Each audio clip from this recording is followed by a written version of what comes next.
So I open Microsoft Word in my Windows computer and I'm going to create a goat animal emoji symbol using a keyboard shortcut. For doing this, I'm after opening this MS Word, I'm going to type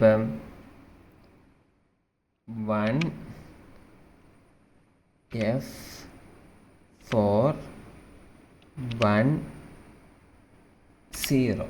Okay, I type like this 1F410, and after that I am going to press these two keys. Look here, Alt key and S key. So I am going to press these two keys at the same time. Then you can see that emoji of a goat have been arrived here. So you must press these two keys, this Alt key and S key, these two keys at the same time after typing 1F410.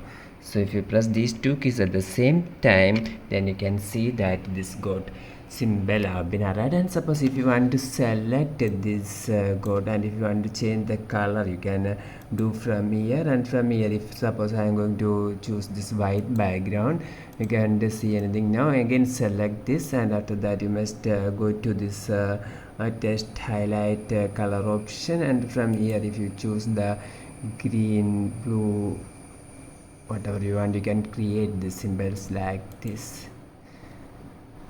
For more videos you can subscribe. Thank you.